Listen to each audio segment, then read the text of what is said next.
Alô, alô, galera, alô, amigos, alô, brazucas! Tudo bem? Estamos de volta para recordar mais um grande momento do futebol brasileiro. Vamos continuar contando a história do Campeonato Brasileiro de 1987. Neste último capítulo, vamos contar como aconteceu o módulo amarelo, conquistado pelo Sport.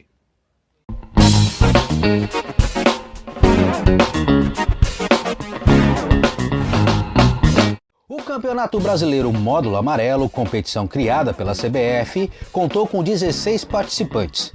Mas o América do Rio, semifinalista do Brasileirão de 1986, pleiteou sua inclusão na Copa União e retirou-se do módulo amarelo. Também chamado de Taça Roberto Gomes Pedrosa, o módulo amarelo teve os 15 clubes divididos em dois grupos. No primeiro turno, os clubes da chave A jogavam contra os times da B.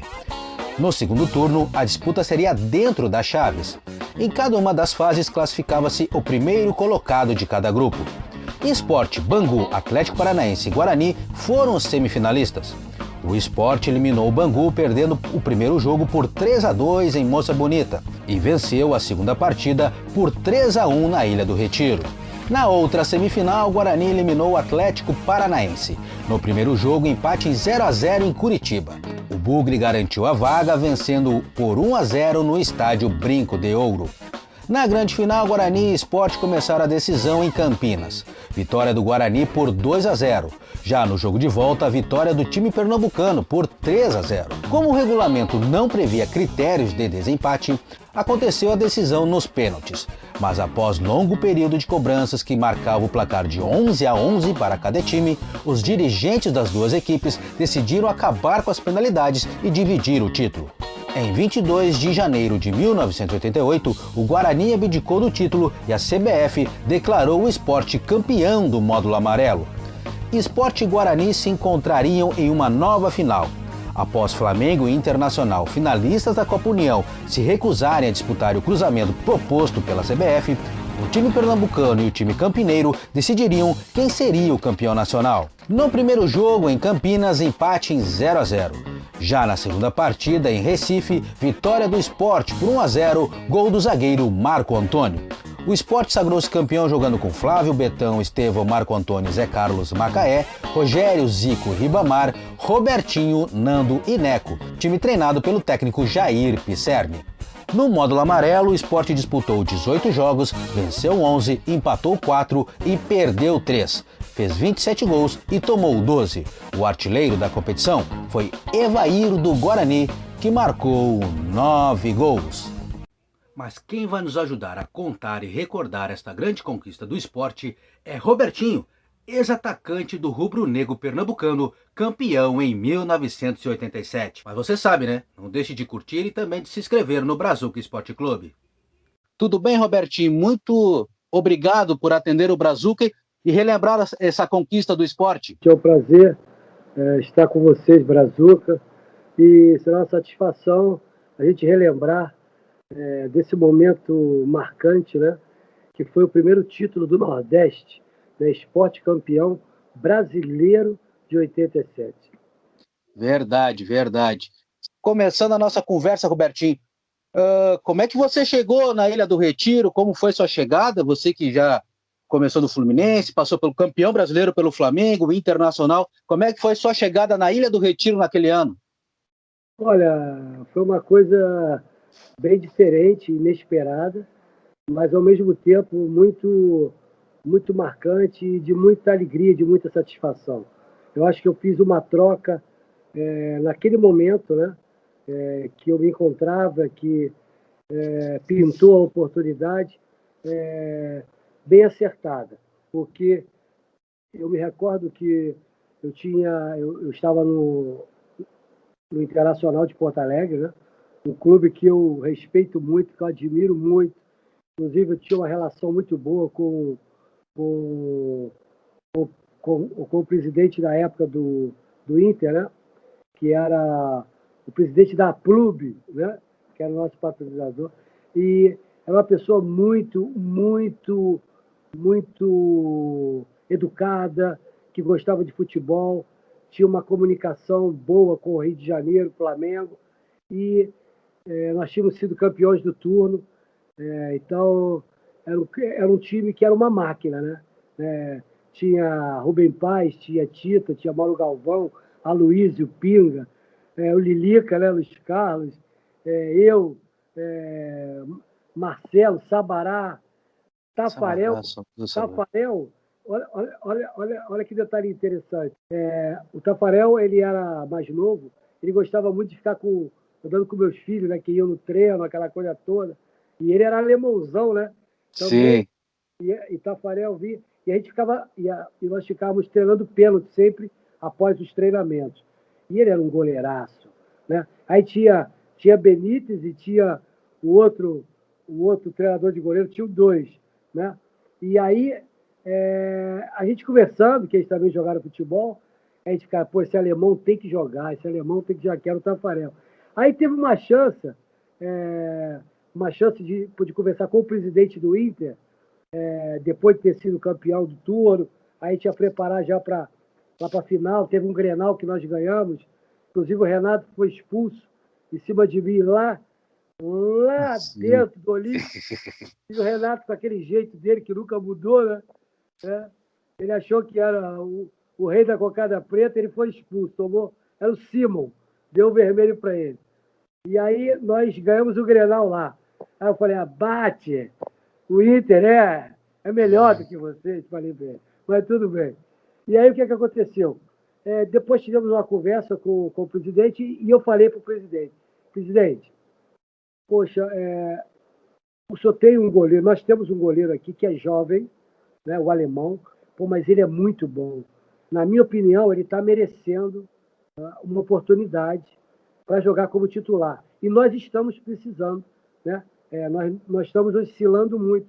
Nós precisamos de mais estabilidade no gol. Pô, conversa com o pessoal lá para dar uma chance para ele. É minha opinião. Né? Tudo bem. Pô, no próximo jogo deram a chance para onde chegou, não saiu mais. E também eu tive uma conversa com o Gilberto Medeiros, o nosso presidente, e falei com ele, doutor Gilberto, poxa, eu adoro aqui o Beira-Rio, mas eu acho que eu preferia sair porque está pintando várias propostas para evitar algum tipo de problema, porque, na minha opinião e de outros colegas, o treinador ele não está sabendo conduzir nós, jogadores, da forma que tem que ser. E aí o Ernesto Guedes, que você conhece bem, sim, Ernesto Guedes me ligou e falou, e aí, tchê, vem para cá? Aí eu falei para ele, pô, Ernesto, quem está aí? Aí ele falou, Leão, Éder, né, e o Betão. Aí ele falou, pô, vem para cá, tu não vai se arrepender, né, porque naquela altura, quando se falava de Nordeste, era tipo assim, pô, o cara vai para lá para encerrar a carreira. Uhum. Você lembra disso? É a pura verdade. Só que eu pensei assim, pô, se o Leão tá lá, se o Éder tá lá, né, e o Ernesto é o treinador, o cara que eu conheço, pô, então quer dizer, vale a pena, eu vou para lá. Cheguei lá, aí falei, não, eu vou emprestado mesmo, só não quero ficar aqui, porque eu já vi que não vai sair fruta dessa árvore. Aí, não, tudo bem, era um cara muito bacana, e ele me liberou para ir para lá. Eu sei que nós fomos campeões, a torcida exigiu a compra do meu passe, era o Záquia, que era nosso diretor, depois se tornou presidente. E sim, aí Pedro Paulo Záquia. Pedro Paulo Záquia, Israelite, se eu me agora. Mas tudo bem. Aí o que aconteceu? Nós fomos lá, a torcida exigiu aquela coisa toda, e o nosso diretor foi comigo para poder concretizar a minha compra. E assim foi o casamento feliz com o esporte. Fomos campeões brasileiros, o primeiro título do Nordeste. No ano seguinte, campeões pernambucanos, que, se eu não me engano, há 5 ou 6 anos que eles não eram campeões, fomos, e eu fui o artilheiro e fui o vice-artilheiro da Copa União, do Campeonato Brasileiro, da famosa Taça das Bolinhas. Das Bolinhas, é verdade. Pois é, você falou aí que você chegou no esporte, na Ilha do Retiro, já tinha Éder e Leão. Olha, esse time foi formado com muita experiência, hein? Mais você ainda, mais o Betão, que jogou no Brasil de Pelotas aqui também. Exatamente. Exatamente esse foi um dos motivos que nos levou às finais. Porque a partir daí, então, né, desse título de 87, o que aconteceu? O Nordeste começou a ser referência, né? Abriu-se um novo mercado, né, para os jogadores trabalharem, porque, né, aquela mística de encerrar a carreira tombou, já não existia mais, porque a equipe campeã brasileira, né, nós fomos para a Libertadores, né? E uma coisa importante, uma coisa muito importante, a partir daí foi como um efeito dominó. Esporte foi o pioneiro, referência. Depois veio quem? Bahia, Bahia. lembra? E aí depois veio Vitória, que se reforçou, mudou lá o seu centro de treinamento, né? Fez aquela coisa fantástica, que até aquele jogador que veio do. Como é quem chama de gringo, que veio para o Flamengo, começou lá no. Começou no Vitória. Petkovic? O Pet. Mas formou grandes jogadores também lá, o Dida, uma grande safra, Vampeta. Exatamente, começou a ser uma referência. Então você vê como foi importante Sport, Bahia, Ceará, Fortaleza, e assim foi. Então, quer dizer, isso foi muito bom para o futebol, foi muito bom para os treinadores, abriu-se outros campos, né, para se trabalhar. Jogadores de nome já começaram a migrar para essas regiões. Foi muito bacana. E outra coisa, cara, uma alegria. Você sabe que o futebol é um espetáculo, né? Mais popular do mundo. E tem um lado social, cara. É muito importante. Se o povo está feliz, é menos acidente, é menos crime, é menos assalto, é menos tudo. O povo está satisfeito, cara. Verdade. Satisfeito. Então, quer dizer, o lado social é muito importante. Então, o Nordeste começou a ter uma referência, né? A ser uma referência devido a essa situação. E eu vou te falar uma coisa, cara. O nosso time, nós não perdemos um jogo em casa. Nós não perdemos. E nós tínhamos essa filosofia. Em casa não perderemos. Inclusive, eu, Estevam e o Rogério eram um dos caras que puxavam, né, essa reflexão ali antes de entrar para o gramado. Então, quer dizer, isso aí prevaleceu, cara. E olha que coisa importante. Em 88, se eu não me engano, quando nós fizemos a final lá com o Bahia, nós jogamos contra o Internacional no Beira-Rio, cara. E nós eliminamos o Inter, o meu ex-clube, que eu adorava, que eu gosto, que eu respeito muito. Que estrutura. Cara, Beira-Rio era uma referência, né? Então era uma coisa... Cara, o alemão, o Tafarel, tocou na bola. Porque ele treinava pênalti comigo todo dia. Então ele sabia a minha forma de bater, essa coisa. Mas ele não conseguiu. Eu falei, vou bater mais forte, porque o alemão sabe aonde, do jeito que eu toquei mais forte. Ele ainda tocou nela, mas a bola entrou. Então, olha só, para você ver, tem muita gente, não sei o quê, por que não jogou? Ué, nós estávamos em campo para jogar. Quer dizer, e se achavam que iria ganhar, era só jogar. Mas não foram jogar. Então nós ganhamos porque eles não quiseram jogar. E somos nós que fomos para a Libertadores, ganhamos no Aliança de Lima, eu tenho a medalha, quem está na história, quem representou, tem a súmula, tudo, quem representou o Brasil naquela em 87 foi o Sport e o Guarani. Não tem, juridicamente está tudo lá. Entendeu? Então, não tem o que reclamar. É verdade.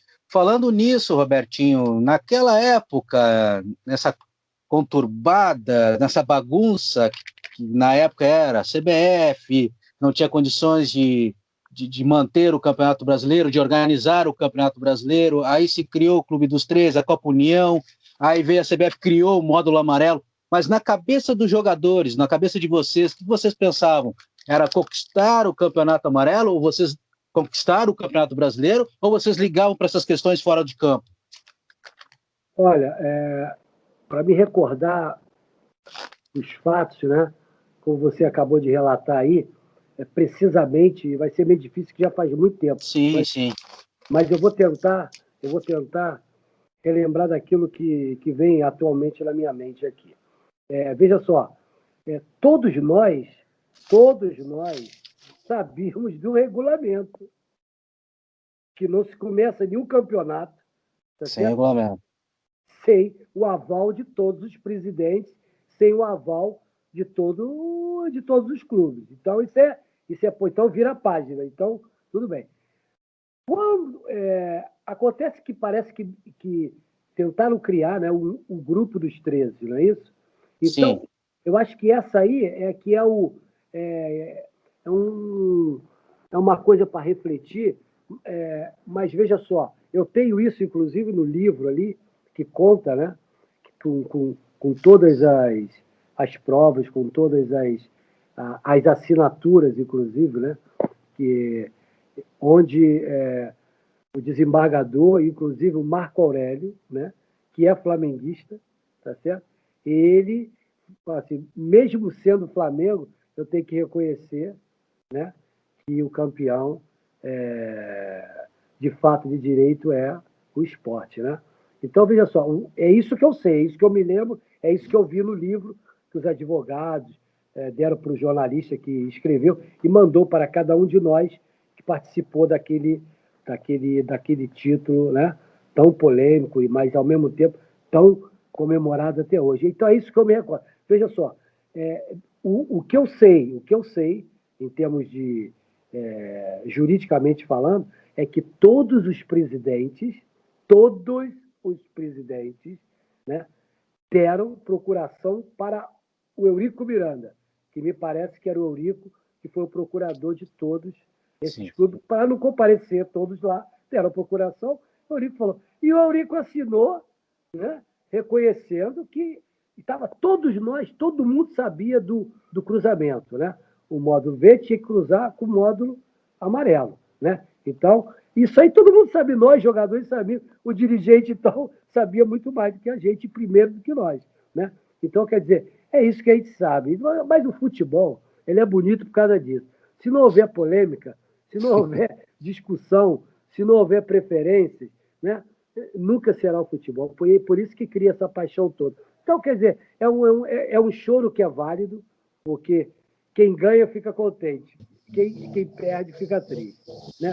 Então, quer dizer, é isso que acontece, mas vou te falar, o Flamengo tinha um time bom? Tinha, muito bom. Então, quer dizer, um timaço também, o time do Flamengo. Né? Mas como tinha Vasco, como tinha Internacional, como tinha Grêmio, como tinha Palmeiras, Corinthians, etc, etc. Pô, se você acha que é capaz de ser campeão, vai jogar, pô. Joga, cumpre o regulamento e estava tudo certo. Foi isso que aconteceu. Não quiseram jogar, tem que ser respeitado, mas o regulamento está lá para todos. Foi isso que aconteceu. Que eu saiba, foi isso. Verdade. Já dentro de campo, como é que o esporte, lembra como é que o esporte começou aquela competição? Até lhe pergunto, no início do Campeonato Brasileiro, o Leão era o treinador ou era o Ernesto Guedes? Veja só, quando eu cheguei lá, era o Ernesto e o Leão era atleta profissional ainda, no gol, né? Ele era Isso. goleiro. Então tinha o Leão, tinha o Márcio e tinha o Flávio. Né? Eram 3 goleiros, o Leão era o primeiro, logicamente. Tudo bem, o que aconteceu? Me parece, isso aí era o que a gente escutava. Você sabe que nos bastidores, no vestiário, né, a gente escuta que nem o gravador consegue pegar. A gente sabe de coisas que nem o gravador consegue pegar. Né? Mas o que acontece? A gente escutou, né, algum passarinho contou para a gente que o contrato do nosso amigo, que é uma pessoa que eu respeito e nós temos uma amizade legal, trabalhamos no Palmeiras juntos, depois trabalhamos no esporte, quer dizer, é uma pessoa que eu tenho boa relação, tanto com ele quanto o Jorginho, que inclusive morava no mesmo prédio que ele, em São Paulo. Jorginho, que jogou no Palmeiras. Sim. Nós fomos na seleção juntos, quer dizer, na mesma idade. Quando eu morava em São Paulo, a gente estava sempre junto, esposa, ia na casa de um, na casa de outro. O negócio é o seguinte, o Leão, o Leão parece que tinha um acordo no clube que ele jogaria um período e depois o esporte daria uma chance para ele começar a sua carreira de treinador no esporte. Isso Uhum. é o que a gente escutava, né? O que nós sabíamos dessa situação, mas ninguém sabia quando, ninguém sabia a data, era uma coisa, um acordo ali, um acordo verbal entre ele, o presidente e o clube, e o Leão também tinha uma casa lá em Pô de Galinha, né? Sempre. Sim. Então, quer dizer, tinha uma relação muito boa com o pessoal do esporte. Então, quer dizer, é isso que a gente sabia. Aconteceu que o meu amigo Ernesto saiu, nós estávamos treinando, a gente nem soube o porquê, tu só vai saber 2, 3 dias, né? Porque você está lá para fazer o aquecimento, muda de roupa, e aí começa a ciência de trabalho, lá os treinamentos, aí depois, pô, cadê o treinador? Ah, não, trocar, não vai vir mais, estava no contrato, quem vai assumir agora é o Leão, aquela coisa toda. Foi isso que a gente soube na época. Aí depois, né, cada dia que passava a gente ficava mais ciente do que havia, mas o que eu sei foi isso, foi um acordo e o Leão assumiu como treinador. Mas ele não terminou a competição, né? Aí que tá, é verdade. Ele fez um período muito bom, só que o campeonato chegou no final do ano, entendeu? Ah, sim, sim, sim. Porque ele estendeu o campeonato por causa desses Sim. problemas. Ele entrou em dezembro e, por lei, nós tínhamos que parar, todo atleta tem que parar 30 dias, né? E chegou naquela data limite, né? Os clubes não poderiam, tinham que dar as férias para todos os jogadores e as competições tinham que ser interrompidas. E, nesse período, me parece que o Leão recebeu uma proposta, né? Uma proposta, e estava aquela polêmica, e joga, não joga, vai ter cruzamento, e aquilo ali não ficou meio definido. Eu acho que, isso penso eu, minha opinião minha, né? Sim. Que o meu amigo Leão, ele deve ter pensado, pô, isso aí não vai decidir nunca, vai demorar. Ele falou, pô, eu vou aproveitar essa proposta. Aí parece que ofereceram, eu acho que foi São Paulo, ofereceram a proposta para ele, e para ele não perder aquela chance, né? E também dele ficar lá e não ser realizado as finais por problemas jurídicos, que aquilo ali levou um tempinho, né, para ser resolvido. Eu acho que isso aí foi que fez com que o Leão não ficasse nas finais. Mas que ele não deixou de indicar um colega nosso, uma pessoa muito boa, muito capacitada para exercer essa função de treinador, que foi o Jair Pisserni. Jair Pisani. Então, era nosso amigo, nosso colega também, jogou futebol na Ponte Preta, né? Essa coisa toda. Então, o Jair conduziu aquilo ali de uma forma brilhante também, né? Naqueles jogos, né? E assim foi. Essa é a história que eu me recordo do nosso amigo Leão. E como é que jogava esse time? Como é que jogava o esporte? Que tinha Robertinho, tinha o Zico, tinha Nando. Quais as características, qual era o modelo de jogo desse time? Muito bom. E você citou aí, eu não vou fazer uma correção. Até Ribamar também, agora lembrei, Ribamar. o Zico 2, porque o Zico Zico do... 1 está no Japão. é, O Zico 2, é verdade. Zico 2, Então, verdade. o que aconteceu? Pô, o time era muito bom, cara. O time era muito bom. Nosso time era muito bom.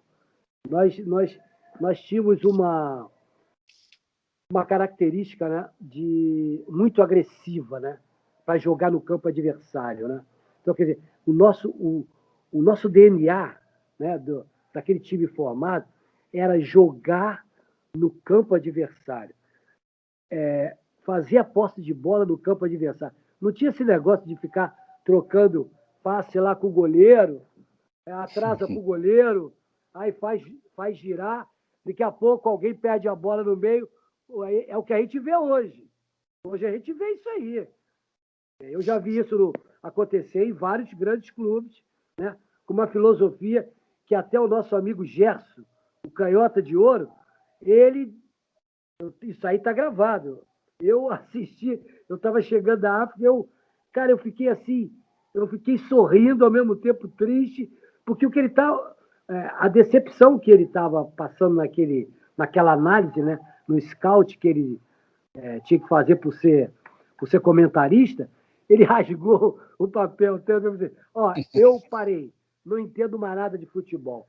Quer dizer que o futebol hoje tem que trocar passe dentro da área, o goleiro ele não é obrigado a usar mais as mãos, tem que priorizar dar drible dentro da área. Eu não entendo mais nada, eu vou rasgar para o senhor. Então, quer dizer, tem algumas situações que a gente tem que rever. Ideias são sempre bem-vindas. Boas ideias são sempre bem-vindas. Mas tem que ter um pouco de bom senso. A coisa tem que ser planejada, idealizada, testada e aprovada. É aprovado. E tem que ter tempo para fazer também. Olha, tem que ter tempo, tem que ter um lastro para que aquilo ali seja uma referência e todo mundo passe a executar, né? Agora, eu não consigo até hoje também entender algumas ideias que vieram depois do 7-1, né? E que você obrigatoriamente faz posse de bola, que bacana, posse de bola no seu campo, É improdutivo. área. Quer dizer, o último jogador é o nosso goleiro. E quer dizer que ele não erra, ele é um ser humano que não comete erros. Quer dizer, é isso que eu vi várias vezes quando eu cheguei lá da África e me causou espanto. Me causou espanto que eu via também uma parte da mídia, né, enaltecendo esse tipo de situação e o Gerson rasgando canhota de ouro, campeão de 70, né, um dos maiores jogadores do mundo da posição. Muita gente comentou, mas o Brasil sempre teve como lema, né, jogar ofensivamente, Garrincha, Pelé, Jairzinho, Rivelino, no campo adversário. O objetivo do futebol é fazer gol. Quer dizer, agora tem uma nova ideia que todo mundo tem que fazer posse de bola, inclusive no seu campo com o goleiro. Eu, sinceramente, não me ensinaram isso quando eu aprendi a jogar futebol. E eu acho que muitos colegas também, nós já conversamos isso. Mas então, tem que ser revisto essa situação, porque eu já vi times grandes saírem de finais, eu já vi clubes que estão fazendo isso e que não ganharam nada até hoje. Então, quer dizer, isso aí não deu certo. Vamos dar chance para novas ideias e não insistir naquilo que... quer dizer, o objetivo do futebol é o quê? Vitória, espetáculo, ganhar. O objetivo de futebol profissional. Futebol amador, tu pode ficar tocando a bola, joga a bola lá do outro lado, né? Mas futebol profissional, você tem que ganhar. O presidente quer a vitória, o patrocinador exige a vitória. E você, no final do jogo, você toma um gol por fazer posse de bola dentro da sua grande área, ou pior ainda, priorizar essa posse de bola dentro da sua área, sinceramente, é uma coisa que eu não estou de acordo. E nisso, o ponteiro, o atacante Robertinho, se encaixaria nos esquemas de hoje? Olha, cara, eu vou te falar uma coisa para você. Quando a gente vê o Neymar jogando, né, a gente se enche de esperança. E a gente volta a ter a certeza, né, depois dos 7-1, porque que o futebol não existe, o futebol brasileiro não parou de fabricar craques.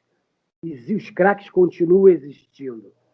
Apenas não se está dando chance para aqueles jogadores que têm uma capacidade técnica maravilhosa ficarem bem formados, né? Emocionalmente, tecnicamente, taticamente, né?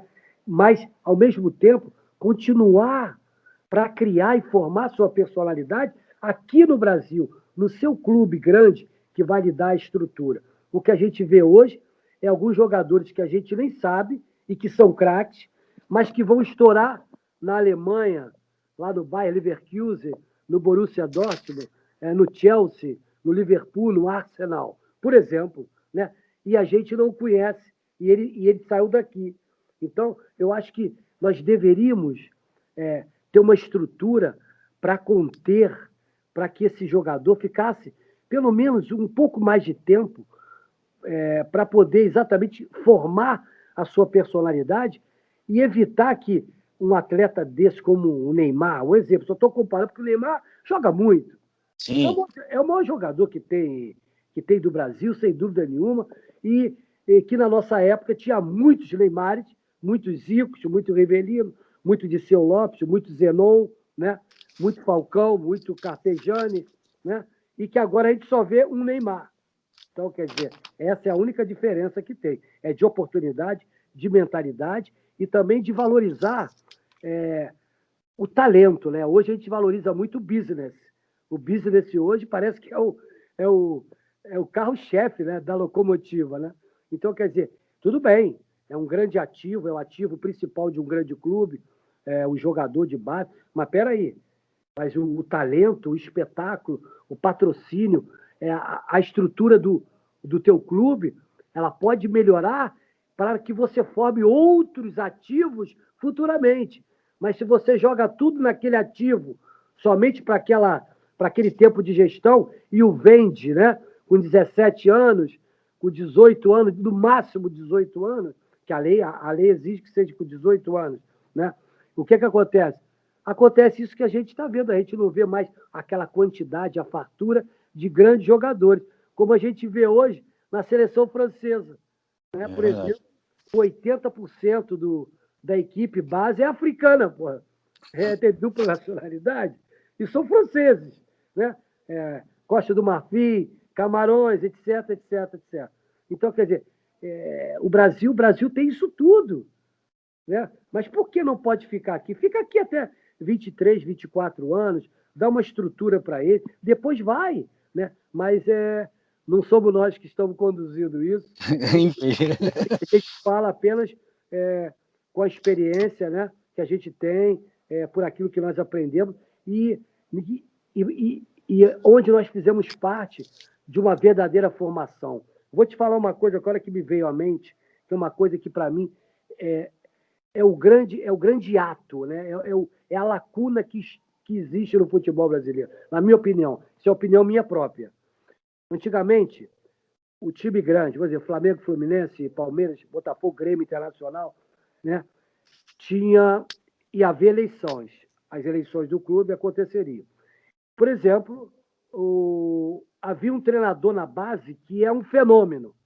E já revelou, por exemplo, Mauro Galvão, Pinga, Aloísio, etc, etc. Aí, com a mudança da gestão, esse treinador, toda a estrutura do futebol que existe, ela é desfeita. Aí começa do zero. Começa do zero. Então, esse é o grande problema do futebol, na minha opinião, do futebol brasileiro. Sim. Eu acho, sabe, tem que dar continuidade, porque aquele excelente formador é o que vai fazer, como fez o Cilinho no São Paulo, né? Como fez o José Farias, que depois treinou a seleção de Marrocos no Fluminense, o Pinheiro, o Neca no Botafogo, o Nelsinho no Madureira, etc, etc, etc. Então, isso é o que falta, porque, veja só, para você ser um dia atleta profissional de alto nível, né, de alta performance, você tem que ter sido um dia um jovem adolescente que era jogador de futebol, que passou a ser um atleta profissional. Existe uma grande diferença isso aí. Então, hoje, a gente não vê, né, essa formação ter continuidade. Né? E eu acho que isso aí é que prejudica, no meu ponto de vista, a formação de grandes e outros jogadores. Verdade, verdade. Voltando ao Campeonato Brasileiro, você disse que aquele time do Sport era um time ofensivo. Tanto que no campeonato perdeu pouco e garantiu a vaga para as finais já no primeiro turno da competição do Campeonato Brasileiro. Depois só administrou no segundo. Mas o que eu quero perguntar, quero recordar com você, a semifinal contra o Bangu, o que você lembra dessa partida? Derrota no primeiro jogo e depois o Sport reverteu em casa. Como você disse, era difícil de ganhar do Sport em casa. O que você lembra desse jogo? Nossa, eu lembro de o filme está passando na minha cabeça aqui agora. E você vê que você mesmo sabe, você agora confirmou, né, a estatística mostra isso. O Sport não perdia, amigo, dentro de casa. Não adianta falar. Pô, tem que jogar, né? O futebol é um duelo dentro de campo, né? Um espetáculo, tem tudo. Então, veja só, é muito importante isso aí. Aquele jogo do Bangu foi um jogo que eu vou te falar uma coisa para você. Cara, tinha muita gente no campo do Bangu. Moça bonita. Famoso Moça Bonita. Estádio que tinha as mesmas dimensões do Maracanã, que eram os dois maiores, né, a metragem, né, do Maracanã, e do Bangu, né? E uma coisa que eu vou te falar, nós tivemos que trocar a roupa para fazermos o aquecimento e depois o uniforme para entrar em campo, fora do vestiário, porque jogaram pó de mico, todo mundo se coçando, uma pressão. Foi uma situação, né, de antijogo, né, só para dificultar a nossa situação. Fizeram tudo para desestabilizar a nossa situação. Bom, o futebol daquela época tinha esses pormenores, né? Então, isso aconteceu com a gente. Nossa, eu me lembro que eu jogava álcool no corpo achando que ia passar a coceira e não passava, amigo. O negócio era violento. Eu já estava achando que eu estava com alergia a alguma coisa, aí daqui a pouco eu olho, eu vejo o Ribamar, vejo o Betão, vejo o Rogério, todo mundo se coçando. Aí o médico jogaram alguma coisa aqui que está causando essa alergia para não virar intoxicação. Vamos lá para fora. Cara, foi terrível, só para você ver. Nós perdemos o jogo por causa dessa pressão toda, né? Que fizeram, é real isso. Isso foi confirmado, foi até relatado, se eu não me engano, nas súmulas. Sacou? O nosso jurídico na época falou, essa coisa toda. Só que haveria o segundo jogo, né? E, se nós jogamos lá, eles iam jogar lá na ilha, em Recife também, né? Então, quer dizer,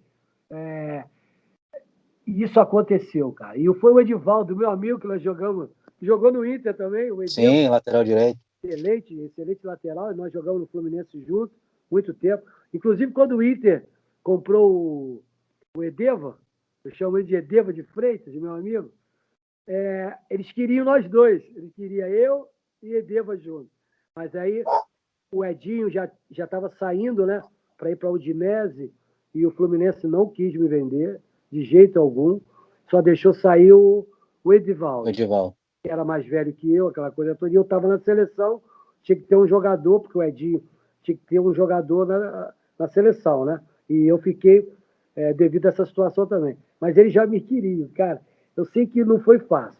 O Edivaldo fez um gol de falta, que batia muito bem, um golaço, indefensável, só que ia ter o outro jogo.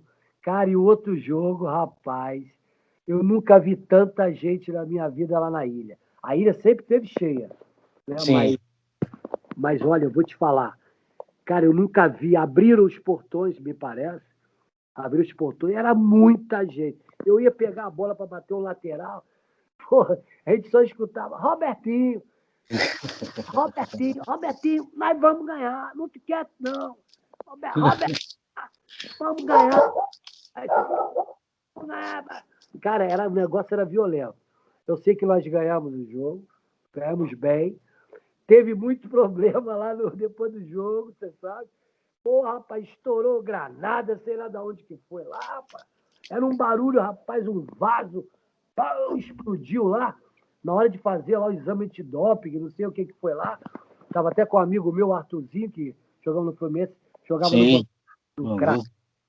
E eu sei que era de explosão, a gente não sabia se era fogos, foi um negócio do caramba, mas não teve jeito, aquilo que eu te falei. E nós ganhamos na bola, porque a televisão mostra tudo direitinho. Hoje não tem mais esse negócio. Então, quer dizer, para você ver, cara, olha, eu vou te falar uma coisa, eu respeito, porque eu faço parte da história do Fluminense, que me formou, do Flamengo, fui campeão brasileiro, dei aquele passo pro Adílio, quer dizer, do Atlético Mineiro e no Sport Recife. Agora, uma coisa eu posso repetir e reiterar, o Sport não perderia para ninguém ali. E não perdeu, porque na final aí teve o Guarani, né? Vice-campeão brasileiro em 86, tinha um timaço, Evair, João Paulo, Ricardo Rocha, Aí, na decisão do módulo amarelo, aqueles intermináveis pênaltis, que garanto que até hoje vocês estariam batendo aqueles pênaltis e não iam definir o campeão. Foi, foi, foi. 11-11. E E, depois, logicamente, consolidando o título nacional com o gol do Marco Antônio. O que você lembra desses confrontos contra o Guarani? nossa, cara, olha, incrível. Você falando assim, eu lembrei aqui, cara, eu tenho uma lesão no meu pé, Uhum. né, no meu dedo aqui, exatamente nesse jogo. Porque tinha uma chuteira que chamava Tango, não sei se você se recorda. Ela Sim. tria, eu adorava jogar na ilha, em alguns estádios, não eram todos. Porque ela era muito macia e o gramado do esporte era muito bom. Era tipo o Beira-Rio, sabe? Aquela grama que era diferente da época. Rapaz, e eu me machuquei num lance no jogo do Guarani. E vou te falar, o time do Guarani era muito bom também, como você acabou de falar. Rapaz, pô, tinha Boiadeiro, lembra o Boiadeiro? Boiadeiro. Pô, o Boiadeiro jogava muito, Evaí, aquela turma toda. João Paulo, caramba, era muito. E tinha um lateral esquerdo, que eu esqueci o nome dele agora. Foi tanto lateral que jogou nesse jogo. Cara, ele ficou me. Acho que aquilo aí mandaram, lógico. Ele ficou me provocando, me cercando o tempo todo, que ele sabia que eu fazia gol pra caramba, era aquela coisa toda, né? A referência.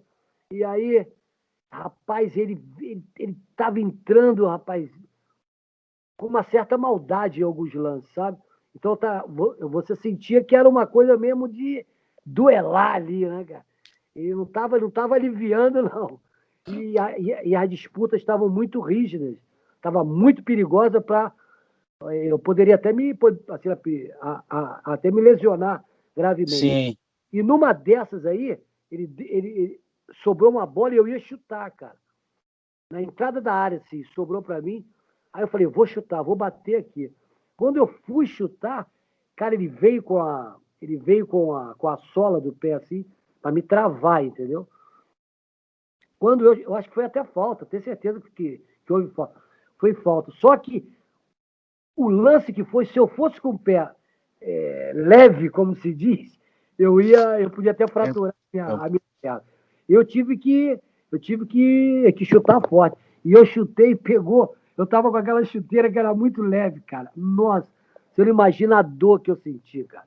Cara, eu arrebentei a cartilagem do meu dedo aqui, entendeu? Na hora do chute, que acabou não sendo um chute. Como ele veio para me travar, né? Eu fiquei impedido de finalizar e também não queria arriscar mais. Então, cara, olha, eu vou te falar uma coisa. Foram jogos assim de alto nível, né? E outra coisa, se você se recordar bem, os placares de vez em quando tinham placares bem elásticos, mas às vezes não era que a outra equipe era inferior, não, por causa da qualidade do os jogador. times em cima. Ah, Você lembra disso? Às vezes tinha um 3-1, um 4-2, sim. mas não era porque a tua equipe era melhor do que a dele. É porque tinha alguns jogadores lá que faziam a referência. Se desse chance, pô, imagina dar chance pro Evaí, pro É. Goiás. Pô, os cara não perdiam a chance, né? Então, quer dizer, isso acontecia muito com o nosso time. Então, quer dizer, olha só, tinha Nando Lambada, que era o principal centroavante e artilheiro. Tinha eu, o segundo artilheiro. Ribamar fazia gol também. Tinha o Zico 2, que você lembrou bem. De cabeça, então, ele fazia gol para. Então, quer dizer, quanta gente, né, artilheira numa equipe. Né? Então, isso é muito importante. E talvez isso aí fez com que o esporte almejasse e chegasse em situações mais adiante de acordo com a qualidade dos seus jogadores que ele tinha. Robertinho, qual a importância desse título para você? O de 87, É. importantíssimo. Importantíssimo, sabe por quê? Porque olha só, eu vou te responder facilmente. Cara, na minha cabeça eu nunca mais vou esquecer. Você imagina assim, você conhece, imagina a praia aqui vamos ver, a praia de Ipanema. Você conhece a praia de Ipanema no Rio, né?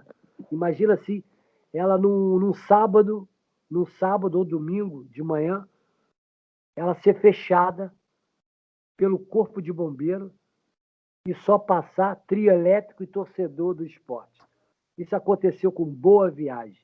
Tu imagina, aquela praia, não, era na areia, o trio elétrico ficava cercando de uma ponta à outra, E na areia tinha os camarotes, né? Já pré-determinado para que nós, jogadores, o presidente, Alceu Valença, esses músicos todos lá da região, pô, tudo, cara, parou, fechou, não passava carro, não passava. Era só torcedor do esporte. Você imagina? Cara, isso aí, para mim, é inesquecível. A minha família atrás do carro do bombeiro, né? Quem foi de carro, acompanhando a passeata lá, a carreata, desculpa, a carreata. Cara, e nós em cima do bombeiro, depois chegou uma hora lá onde estavam os trios elétricos, nós fomos passando, a gente passava assim por cima com os seguranças, como a gente fosse um colchão, até chegar o cara inesquecível, e a música tocando, cara, aquilo foi a manhã toda, cara. Cara, é um negócio que, cara, eu tenho esse vídeo, é um negócio inesquecível. Então eu te respondo, sabe, citando isso aí. É um negócio que nunca mais vão esquecer. Nunca mais vão esquecer. Robertinho, para encerrar o nosso papo, já te agradecendo pela atenção, pelas essas histórias maravilhosas aí, não só referente ao esporte, mas enfim, de toda a sua carreira. Eu sempre encerro a conversa com o convidado escalando o time campeão e ele define em uma frase. Vou fazer essa brincadeira com você também. Vou escalar o time campeão e você vai definir esse time do esporte em uma frase. Vamos lá. Flávio, Betão, Estevão Soares, Marco Antônio, Zé Carlos, Macaé, Rogério, Ribamar e Zico 2, Robertinho, Nando Lambada e Neco. Técnico Jair Pisserni, que foi o técnico da final. Defina esse time em uma frase, Robertinho. Irreverência, talento e conquista. Eu te resumiria em 3 palavras. Maravilha. Robertinho, mais uma vez, muito obrigado por nos atender, por atender o Brazuca. Brazuca, foi um prazer participar com você. Quando precisar, quando quiser, estou à sua disposição. Conversamos com o Robertinho, campeão brasileiro pelo esporte em 1987. Abraço. Tchau, parceiro. Um abração. Tchau, tchau. Jogou bola na boca do gol, Marco Antônio!